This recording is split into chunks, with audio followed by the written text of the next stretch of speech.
The words hung in the air like a challenge thrown at the feet of a titan. "I speak 9 languages," said the 14-year-old boy, his voice steady despite the trembling in his mother's hands beside him. Omar Khalil's laughter erupted through his Manhattan penthouse office like thunder rolling across a storm-darkened sky. The sound was rich, deep, and utterly contemptuous, the kind of laughter reserved for the absurd, the impossible, the laughably naive. 9 languages. Omar's voice dripped with amusement as he leaned back in his handcrafted Italian leather chair, worth more than most people's cars. "Kid, you can barely speak proper English." Marcus Williams stood there, clutching his worn public school backpack against his chest like armor, his dark eyes meeting the oil tycoon's gaze without flinching. At 14, Marcus had already learned that the world had a cruel habit of judging people like him before they ever opened their mouths. Black, poor, son of a cleaning lady. These labels followed him everywhere, whispered in hallways, assumed in boardrooms, carried like invisible chains that others seemed determined to keep locked. Beside him, his mother Elena Williams shifted nervously, the industrial cleaning bucket in her weathered hands seeming to grow heavier with each passing second. At 42, Elena had perfected the art of invisibility. Head down, voice soft, presence minimal.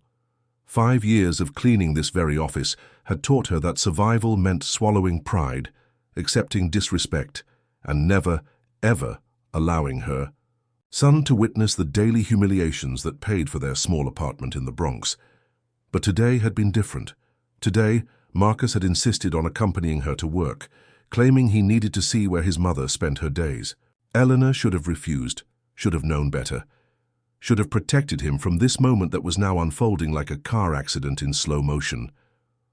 Omar Khalil, 48 years old, and worth $3.5 billion, was having the most entertaining afternoon he'd experienced in months. The oil empire he'd built from nothing had given him many pleasures, private jets, luxury yachts, politicians who answered his calls, but nothing quite compared to these moments of absolute power, when he could remind people exactly where they stood in the grand hierarchy of life. "Marcus, please," Elena whispered, her voice barely audible. Years of subjugation had taught her to recognize danger, and right now every instinct screamed that her son was walking into a trap. "Apologize to Mr. Khalil." "No need for apologies," Omar said, waving a diamond-encrusted hand dismissively. His smile was predatory, hungry. "I want to hear more of this fantasy. Tell me, boy wonder, what are these 9 languages you supposedly speak?" Marcus took a breath that seemed to draw strength from somewhere deep within his soul. He had practiced this moment in his mind countless times, but the reality was more intimidating than any rehearsal. The office around him screamed wealth, Persian rugs that cost more than his mother's annual salary, artwork that belonged in museums, floor-to-ceiling windows offering a view of Manhattan that only the gods of commerce could afford. English, Spanish, French, German, Arabic, Mandarin, Russian, Italian, and Portuguese, Marcus replied, each language name falling from his lips with crystalline clarity. For just a moment, barely a heartbeat, Omar's laughter faltered. There was something in the boy's pronunciation, a confidence that didn't match the threadbare clothes and second-hand sneakers. But the moment passed, and Omar's amusement returned tenfold. "Liar," he declared, rising from his desk and moving to the window like a king surveying his domain. "Elena, your son has serious delusions of grandeur. Perhaps you should invest in psychiatric care instead of bringing him to my office." Elena's shoulders sagged under the weight of familiar shame. 5 years of cleaning these floors, emptying these trash cans, polishing these windows. 5 years of swallowing insults and accepting scraps, because this job was the lifeline that kept her family afloat. She had endured comments about her intelligence, her appearance, her worth as a human being, but watching her brilliant, determined son being ridiculed in this sterile temple of wealth was a pain that cut deeper than any personal humiliation. "Mom," Marcus said softly, his young hand finding hers, "it's okay." Omar turned from the window, his cruel smile widening as he witnessed this tender moment between mother and son. These were the interactions he savored, raw human emotion laid bare, vulnerability exposed like a nerve. His empire hadn't been built solely on business acumen. It had been constructed on a foundation of calculated cruelty, on his ability to identify weakness and exploit it without mercy. You know what I think, Elena? Omar settled back into his chair, a throne from which he could dispense judgment. I think your son is jealous of my executive's children, the ones who attend Phillips Exeter and Harvard Westlake. So he creates these elaborate fantasies to feel special, to pretend he's more than just another product of the failing public school system. The words were designed to wound, to reduce Marcus to nothing more than a stereotype. But something unexpected happened. Instead of crumbling, instead of looking away in shame, Marcus straightened his shoulders and looked directly into Omar's eyes. "Sir," Marcus said, his voice carrying a dignity that seemed impossible for someone so young, "do you speak Arabic?" Omar frowned, caught off guard by the question. "Of course I do. It's my native language. I was born in Lebanon, boy. I spoke it long before I ever learned English." Marcus nodded thoughtfully. Then he spoke a single sentence, one that landed with the weight of centuries of thought. The silence that followed was deafening. Omar stared at Marcus, his mind racing to process what he had just heard. The words weren't the broken, tourist phrase attempts of someone who had memorized a line or two. They were precise, eloquent, and carried the depth of a mind that understood not just the language, but the philosophy behind it. The meaning was clear. True wisdom lies in knowing the limits of our ignorance. Elena looked between her son and Omar, sensing that something fundamental had shifted in the atmosphere of the room, though she couldn't fully grasp the words that had caused. Where? Omar's voice came out as a whisper. "Where did you learn that?" Marcus smiled for the first time since entering the office, a smile without triumph, only quiet confidence. "At the public library, sir. They offer free language programs every afternoon." Something unfamiliar stirred in Omar's chest, a sensation he hadn't felt in years. Was it surprise, respect? No, that was impossible. This was just a child who had memorized a few phrases, nothing more. "Anyone can memorize a phrase," Omar said, but his voice lacked its earlier conviction. "That doesn't mean you actually speak the language." "You're absolutely right, sir," Marcus agreed, opening his worn backpack with deliberate care. "That's why I brought these." What Marcus pulled from his bag made Omar's world tilt on its axis. It was an official certificate of language proficiency issued by Columbia University, bearing the university's seal and signed by the head of their linguistics department. The document showed advanced fluency ratings in all 9 languages Marcus had mentioned, with scores that would have impressed professional diplomats. That's impossible," Omar stammered, but even as he spoke, Marcus was producing more documents. "This is my certificate from the Advanced Linguistics program at the New York Public Library," Marcus said calmly. "And this is from the online simultaneous translation course I completed last month through the United Nations training program." Omar's hands trembled as he examined each document. They were all authentic. He could recognize the official seals, the watermarks, the signatures of respected academic institutions.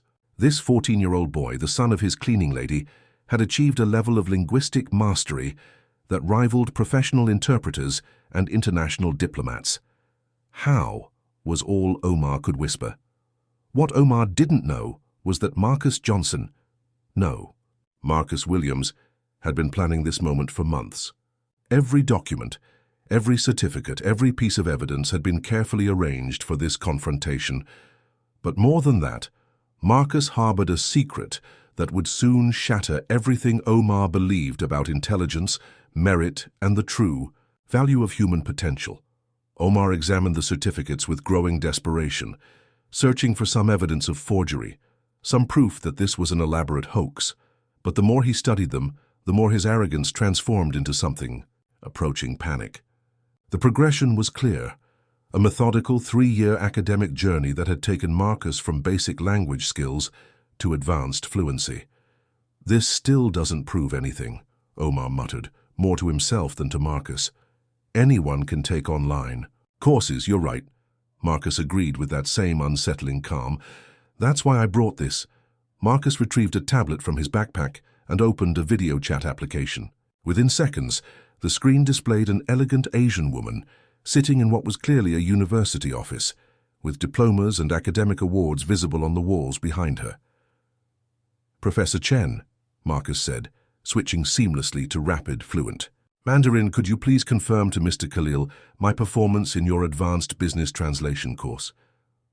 The conversation that followed was a masterclass in linguistic sophistication. Marcus and Professor Chen discussed complex economic theories, cultural nuances in business communication, and advanced translation techniques, all in Mandarin that flowed as naturally as water. Omar couldn't understand the words, but he could hear the effortless complexity, the natural rhythm that only came from true fluency. "Mr. Khalil," Professor Chen said, switching to accented but clear English, "Marcus has been my finest student in 15 years of teaching. His mastery of Mandarin at age 14 surpasses that of many graduate students. He is quite simply extraordinary." Omar abruptly ended the call, his hands shaking noticeably. The evidence was overwhelming, undeniable. This boy, this child he had dismissed and mocked, possessed abilities that most adults could never dream of achieving. "Elena," Omar said, his voice strangely hoarse, "did you know about this?" Elena shook her head, still processing the magnitude of what she had just witnessed. "I knew Marcus was smart, sir, but this... I had no idea he had accomplished so much."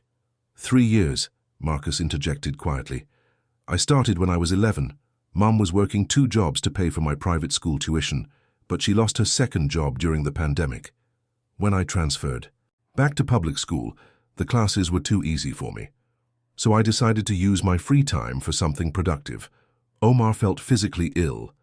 While his own children attended the most exclusive private schools in New York, schools where tuition cost more than most families' annual income, where private tutors were paid thousands per hour, this boy had surpassed any education that money could buy using nothing but public resources and sheer determination. "But why languages?" Omar asked, genuinely curious for the first time in their interaction. Marcus's answer was simple, profound, and devastating. "Because I wanted to understand the world, sir. And because I realized that when you speak to people in their own language, they stop seeing you as a stranger and start seeing you as a human being." The observation hit Omar like a physical blow. For years, he had used his Lebanese background as a shield, citing cultural differences when the truth was simple arrogance and prejudice. He had created distance between himself and others, not because of genuine cultural barriers, but because distance made it easier to maintain his sense of superiority. "Marcus," Omar said slowly, the boy's name feeling foreign on his tongue. "You're 14 years old. What you've accomplished is unprecedented. The impossible is just the possible that hasn't happened yet," Marcus replied with a small smile. Omar turned to really look at Elena for the first time in 5 years. He saw a woman who had raised a genius while working menial jobs for poverty wages, who had sacrificed everything to give her son opportunities that Omar's wealth took for granted. The dignity in her bearing, the strength in her silence, these weren't signs of inferiority but of incredible resilience. "Marcus," Omar said, his voice changing in a way that surprised him, "why did you come here today? Your mother could lose her job because of this confrontation." Marcus exchanged a meaningful glance with Eleanor, who gave an almost imperceptible nod of encouragement. "Because I heard you on the phone yesterday," Marcus said calmly. "You were discussing a contract in Arabic with investors from the United Arab Emirates, but you made several critical mistakes that could cost your company millions of dollars." Omar felt the blood drain from his face. "What kind of mistakes?" "You used Mubashir when you should have used Fari for urgency, and you confused Mawakit with Mawa'id when discussing deadlines. Small errors that completely changed the meaning of your proposals." Omar sank into his chair as understanding dawned. Those investors had seemed confused during yesterday's call, asking for clarification on points that should have been crystal clear. He had attributed their confusion to poor connection quality, but in reality, his linguistic blunders had nearly sabotaged a $50 million deal. "How did you know I was making these mistakes?" Omar asked weakly. "Because I've been studying business Arabic for 2 years," Marcus replied. It's one of my specializations.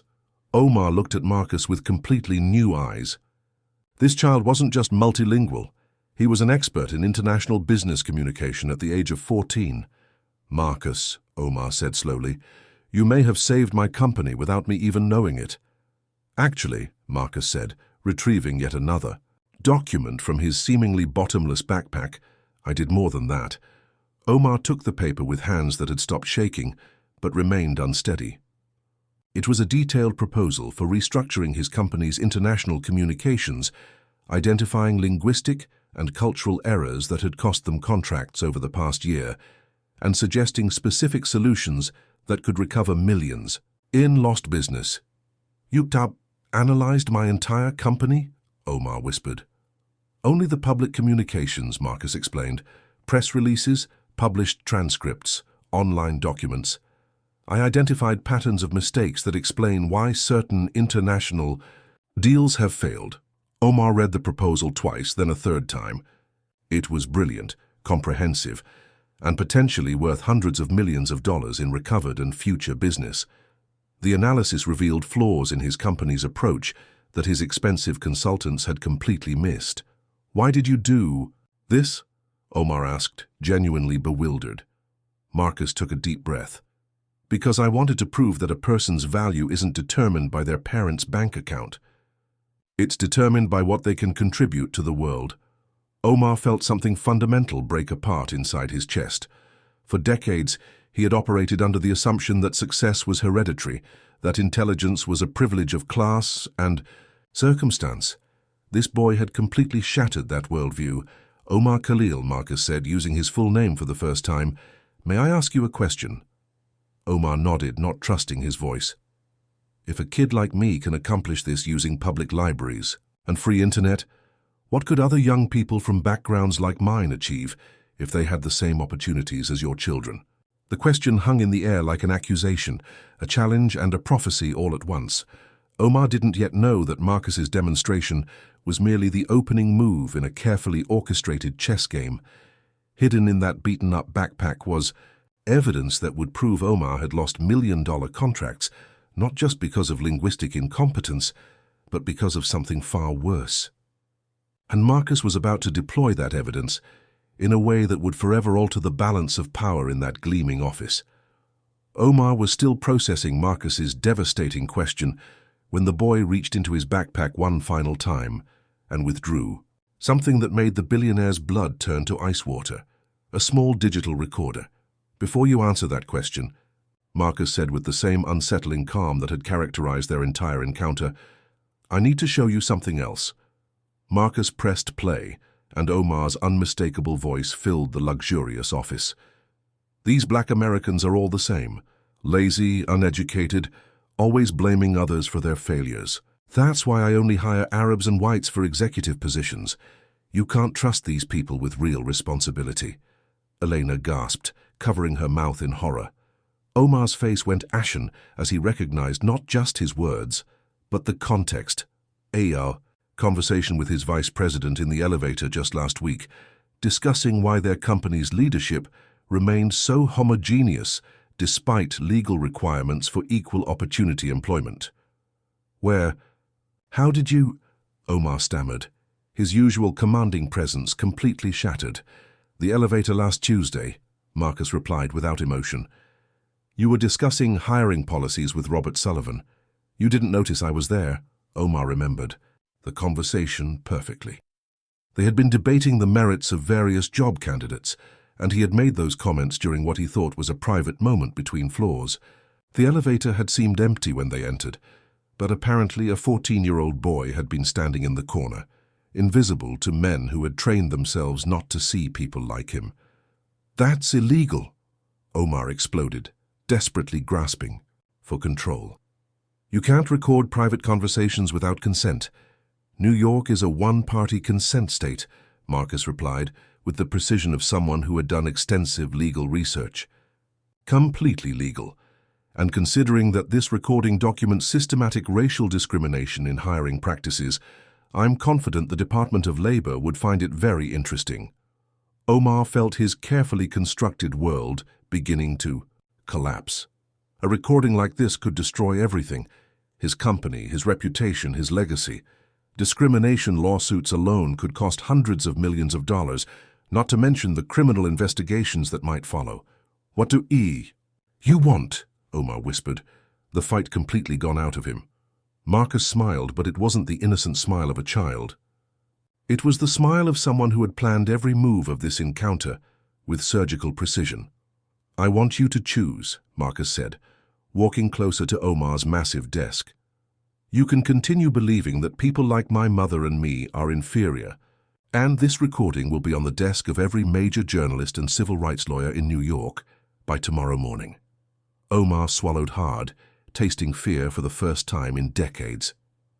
Or, Marcus continued, you can prove that you genuinely learned something today.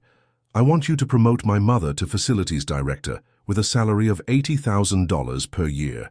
I want you to establish a scholarship program for underprivileged youth from communities like mine. And I want you to hire me as a junior linguistics consultant. You're 14 years old. Omar protested weakly. And I speak 9 languages better than any adult in your company, Marcus shot back.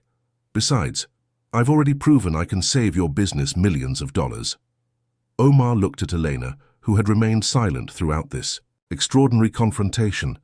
Her eyes shone with pride and a dignity he had never bothered to notice during her 5 years of cleaning his office.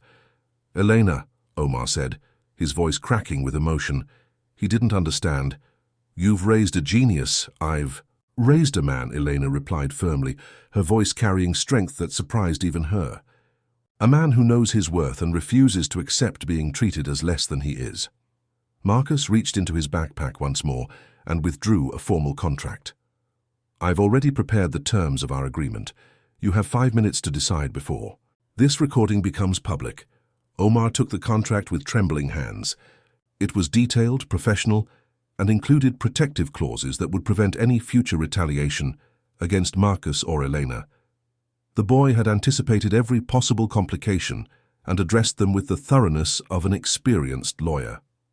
How do I know you won't release the recording even if I sign this? Omar asked.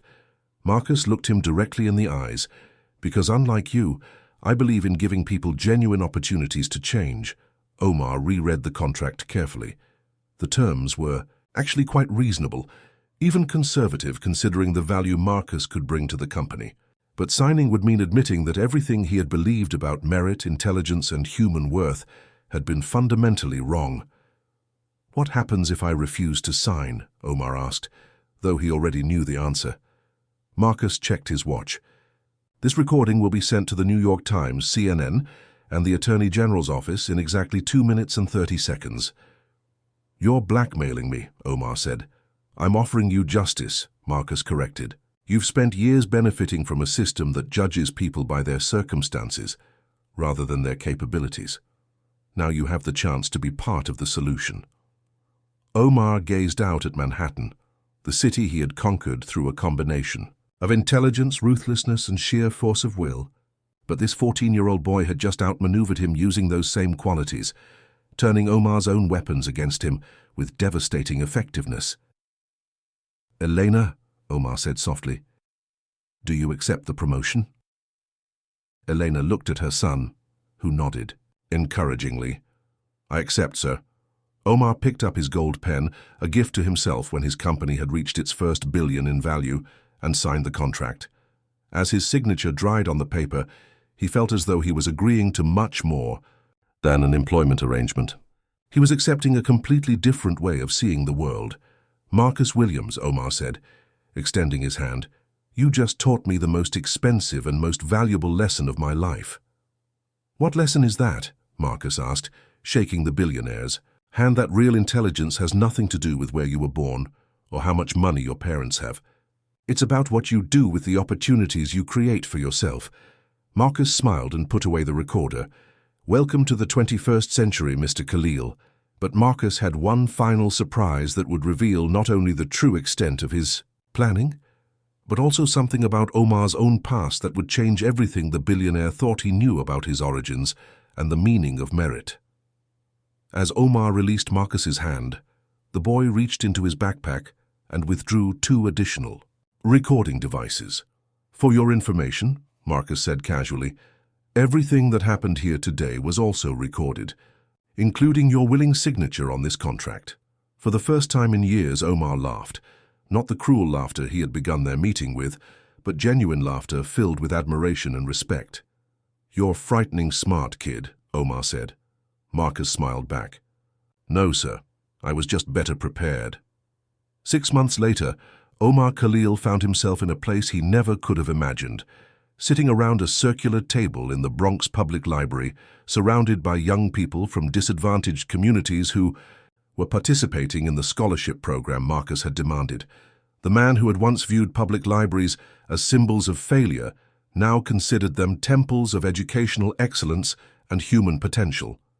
Mr. Khalil asked Isabella Rodriguez, a 15-year-old Latina girl with dreams of becoming a diplomat, is it really true that Marcus got his first job by outsmarting you? Omar laughed genuinely. It's absolutely true, and it was the best thing that ever happened to me. Marcus, now 15 and officially the youngest linguistic consultant in American corporate history, looked up from his desk where he was reviewing international contracts worth millions of dollars. In 6 months, his corrections and strategic suggestions had generated over $200 million in new business for Khalil Industries. Tell the whole story, Isabella insisted. Omar glanced at Elena, who now wore tailored business suits, as the company's director of facilities and had become one of the most respected executives in the organization.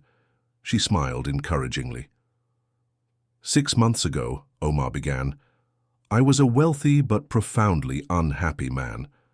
I thought my money made me superior to other people.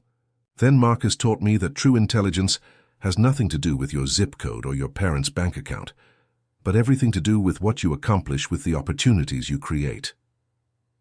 But how did he know his plan would work? Asked Carlos. Martinez, a 13-year-old coding prodigy now studying computer science through the program. Marcus looked up from his contracts.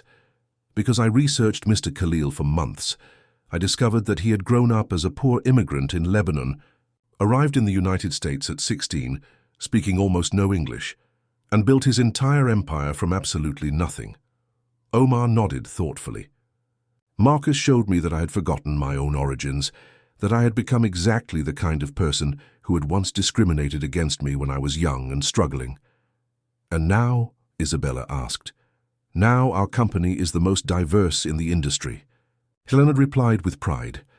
We hire talent based on competence and character, not on last names or neighborhood zip codes. Omar stood and walked to a wall displaying certificates from the first 50 beneficiaries of the Marcus Williams Young Scholars program. Do you know what the greatest discovery I've made in my entire life is? Omar asked. What? They replied in unison. That when you invest in talented people, regardless of their background, they don't just grow, they make you grow too. Marcus closed his laptop and joined the group. Omar Khalil had every opportunity in the world, but he almost wasted the greatest one of all, the opportunity to be a decent human being. What about you? Carlos asked Marcus. Weren't you afraid of failing? Terrified, Marcus admitted, but my mother taught me that the biggest failure is accepting being treated as less than your worth. I preferred to risk everything rather than remain invisible.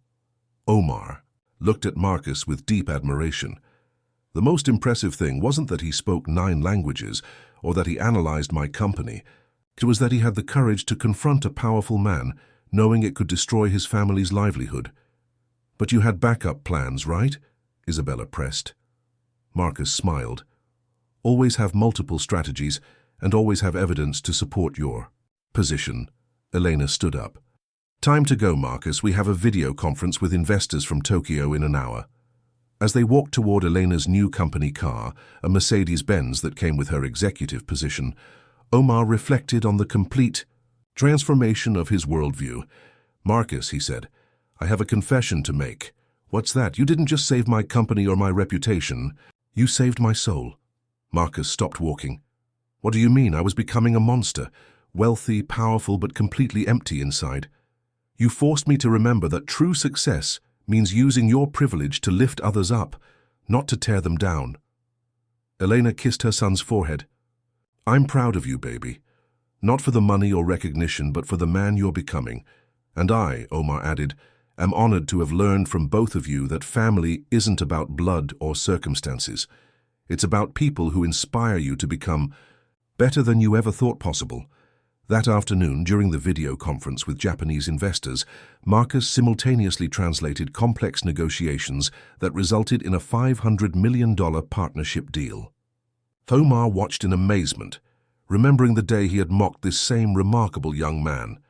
After the meeting, a Forbes journalist approached them for an interview.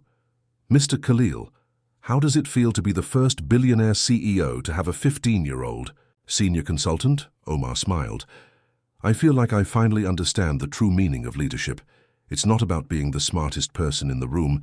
It's about recognizing and nurturing the intelligence of others. And you, Marcus, what's your advice to other young people facing similar challenges?" Marcus thought carefully before responding. "Never let anyone define your worth based on their prejudices or your circumstances. Your origins don't determine your destiny, but your preparation and persistence do, and always, always have evidence to back up your claims." "One final question," the journalist said. "Do you believe this story can inspire lasting change?" Elena answered. "This story proves that when you combine natural talent with genuine opportunity and moral courage with meticulous preparation, there are no limits to human potential." Omar nodded emphatically. "Marcus taught me that true wealth isn't measured by what you accumulate, but by what you build.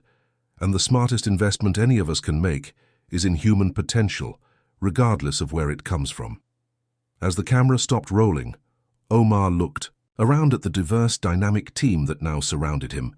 Young people from every background imaginable, unified only by their brilliance and determination. Marcus Williams had proven that intelligence knows no color, social class, or age limit. His story stands as testament to the power of preparation, the importance of courage, and the reality that sometimes the most profound lessons in life come from those we least expect to teach us. Omar had tried to use his wealth and position to humiliate someone he considered inferior. So instead, he discovered that he had completely underestimated the power of a brilliant, prepared mind. He learned that true authority doesn't come from the money you control, but from the people you invest in, and that genuine wisdom often arrives in the most unexpected packages. The boy who spoke 9 languages had given him something far more valuable than linguistic skills. He had given him back his humanity.